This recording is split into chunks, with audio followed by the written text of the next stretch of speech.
From the earliest writings of man, we know that the human race has been comprised of the haves and the have-nots. When I was a kid back during the Great Depression, I was obsessed with a desire to know what invisible something separated the haves from the have-nots, being a have-not. I wanted to know why so few managed to be well off financially in a country where success is available to everyone. For example, in checking the Statistical Abstract of the United States, published by the Bureau of the Census, I discovered, just lately, that only 10% of the men in this country, 65 years of age and older, have incomes of $6,000 or more a year. More than 80% of all men 65 or older have incomes under $4,000 a year. Only 7.6% have incomes between $7,000 and $10,000 a year, and only 3.7% have incomes of $10,000 a year or more. A man starts his working career in his 20s, often earlier. He's fortunate in that he lives in the free world. He has better than 40 years to make the grade financially in the richest country on earth. Yet, according to the statistics, only about 10 out of 100 will be financially secure by the time 65 rolls around, and only about 4 men out of 100 will be financially comfortable. Now, why? Well, let me tell you how to find out for yourself. Conduct your own survey. Start down the street in your neighborhood on any Saturday or Sunday and ask the man of every house 2 questions. The first question is, what are you doing at the present time to increase your income now? That is, how much do you want to earn? And when you've evaluated the blank stare you get in response to that question, ask question number 2, which goes, how much money are you planning to be worth at age 65? Now, when the silence becomes too unnerving, thank him and move on to the next house. Ask 50 men, 100, 1,000, until you're completely convinced that the reason men don't make more money during their working lives, and the reason men aren't financially independent by the time they're 65, is simply that they seldom, if ever, do any constructive thinking on either subject. It's that simple, unfortunately. The reason it's so easy to earn far more money than the average man earns in this country is that so very few, are going about it the right way. This is a race without enough contestants to bother about. The few who are really in the race can all be winners. Some will finish ahead of the others, but even the man who finishes last in this race will be financially secure. Most people, more than 90%, aren't even in the race. To prove it, ask yourself the 2 survey questions. Up until the time you started listening to this message, what were your plans for increasing your income? How much do you want to earn? And how much money had you decided to be worth by the time you're 65? You see, people who earn large incomes aren't lucky, and they're not crooks as those without money are so fond of pretending, nor are they endowed with more brains or talent necessarily than their friends and neighbors, nor are they privy to occult secrets, and only a very few were lucky enough to have had rich fathers or grandfathers. Most of the people earning the big incomes today started the same way you and I did, and most other people. The only difference between the men who earn big incomes and those who earn small incomes is that those earning big incomes decided to earn more. They're the people who made it their business to earn more. You see, a woman who does not think about baking an apple pie for dinner tonight will never think of looking up the recipe for apple pie. Without the decision for pie, there's no motivation for checking out the recipe.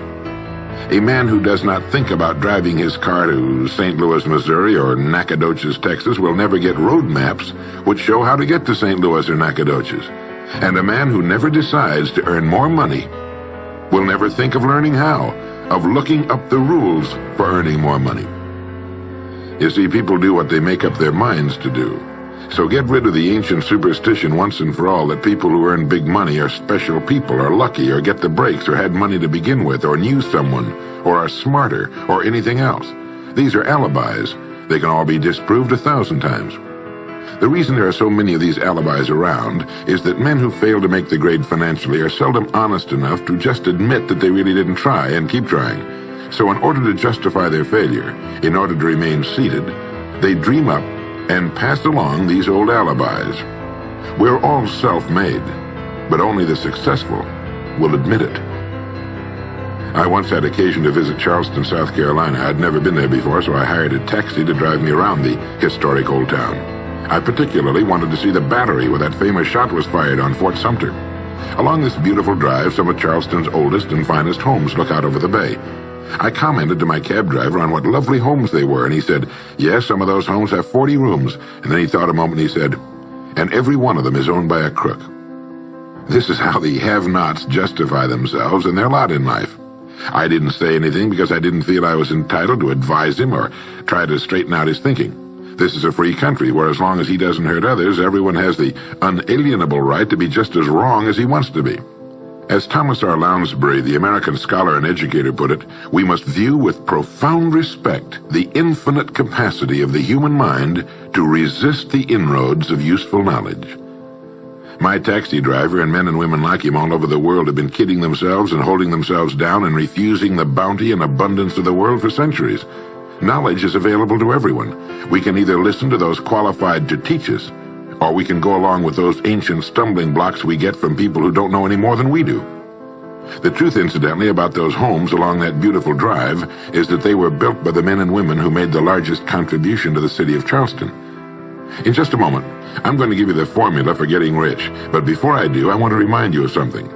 Before a jet pilot begins his takeoff from an airport, he carefully goes over a checklist, item by item. He does this not only because it's required by law, but because he cannot afford to trust so important a job to his memory alone. He has another checklist that he goes over just as carefully before he begins his letdown at his destination. He does this without fail every time he takes off and every time he lands. Well, I think living successfully is as important as flying an airplane.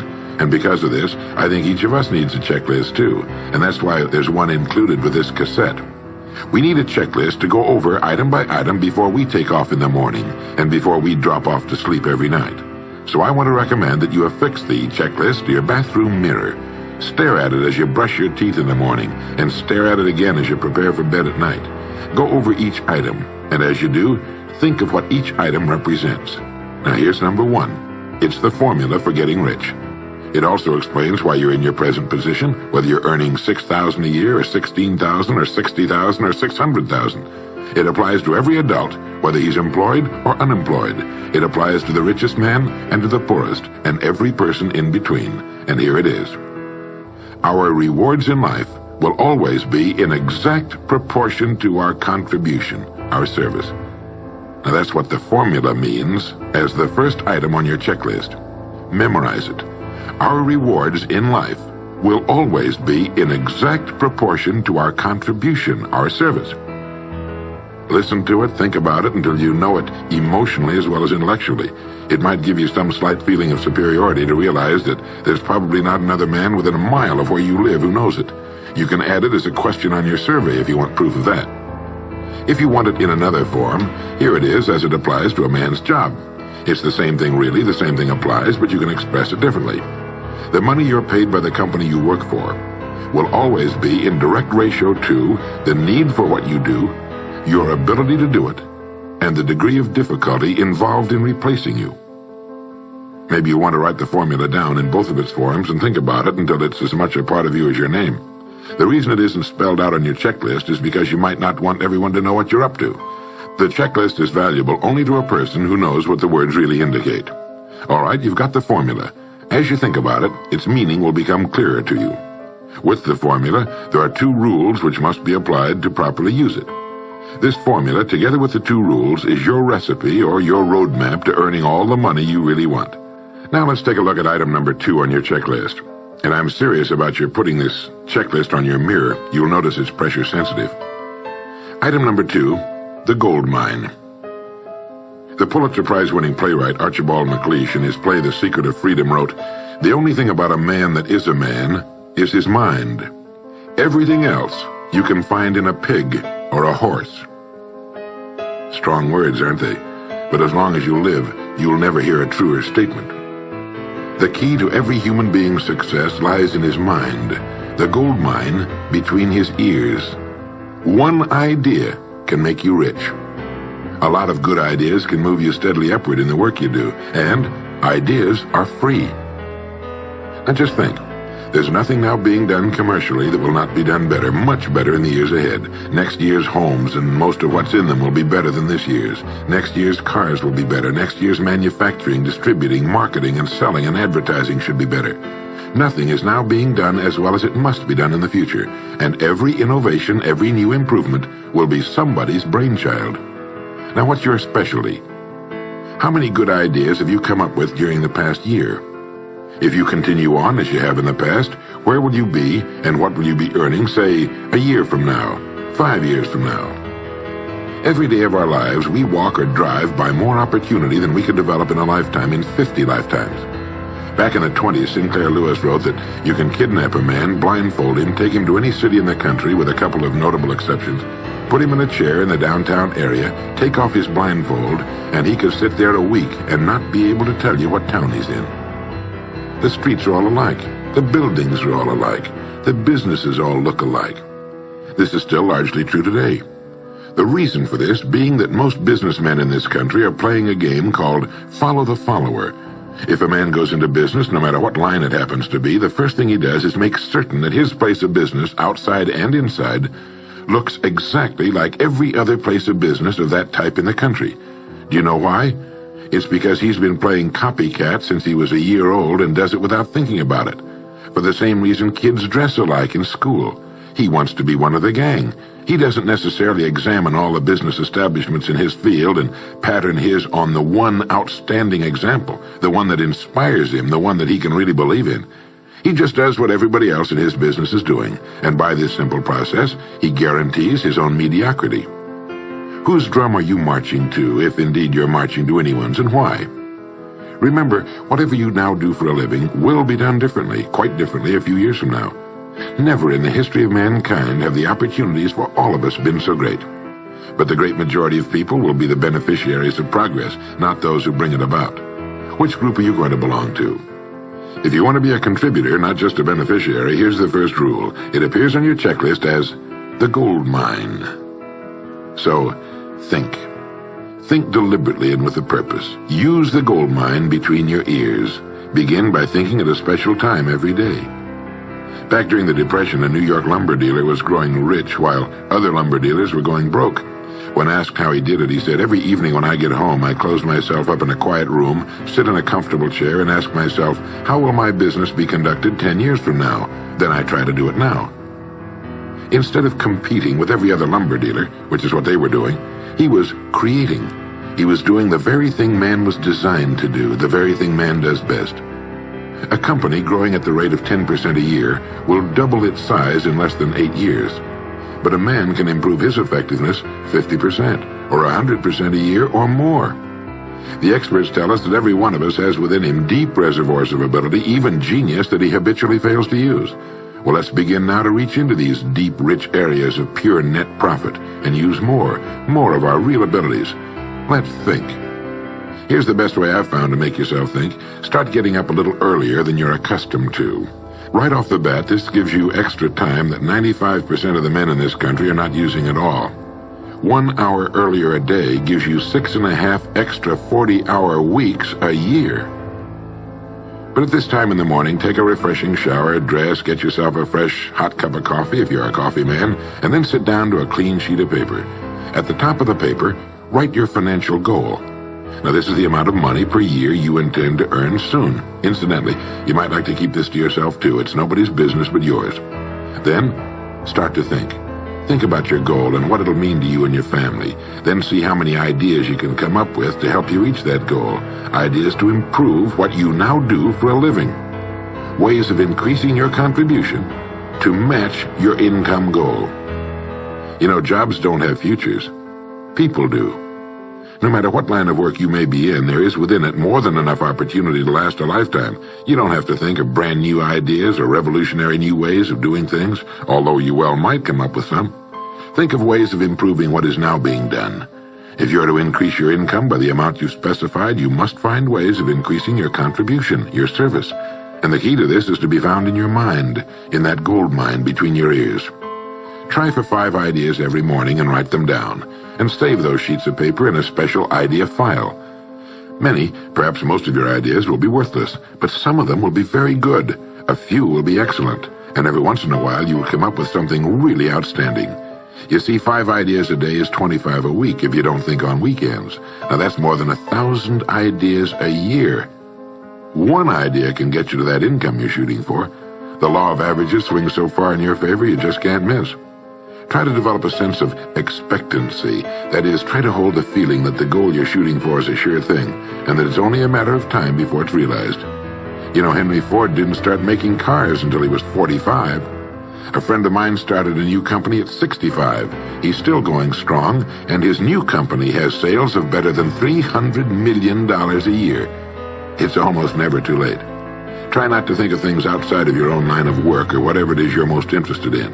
To think well and profitably, you must discipline your thinking. Keep it on course, controlled, keep it in one field, specialize. Now for the final item on your checklist. It appears as the word. And the word is attitude. Attitude has been called the most important word in the language. William James put it this way. He said, "The greatest discovery of my generation is that human beings can alter their lives by altering their attitudes of mind." Now this is something to think about. Can alter their lives by altering their attitudes of mind. It's another way of saying we become what we think about. Look at it this way. Your total environment, if you've been an adult for any appreciable period of time, your total environment is a reflection of you as a person. The house and the neighborhood in which you live, the car you drive, the clothes you wear, the job you do, the people with whom you regularly associate. Your total environment is an exact and merciless mirror of you as a human being. Now, if you feel your environment can stand some improvement, you have only to improve your attitude, and your world will gradually change to reflect the changing person. Here's how to change your attitude. Beginning now, begin to act as would the person you most want to become. Now that is, if you were already in possession of the goal you're shooting for, how would you conduct yourself in all of your affairs? Well, do it now, and tomorrow, and the next day. Begin now to act the part of the person you most want to become, and you'll end by becoming that person.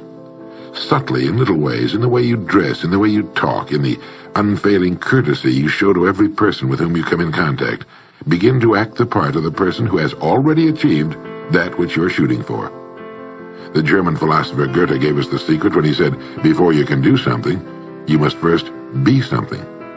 When you behave like the person you most want to become, the things that person would have will tend to come to you. It's simply cause and effect. Don't be in too big a hurry. It takes longer to build a skyscraper than a chicken coop. Build slowly, steadily, and well. Then when you make it, you'll keep it. You'll stay on top. Always be suspicious of the so-called get-rich-quick scheme or sudden success. Never forget that word, attitude. It's your attitude toward the people with whom you come in contact that will determine their attitudes toward you. The person with a great attitude toward life and the world is the person other people call lucky. He's not lucky. He's just using our old friend cause and effect. His causes are excellent, and his effects have to be just as good. Well, that's it. 3 things to remember. 3 things to practice every day.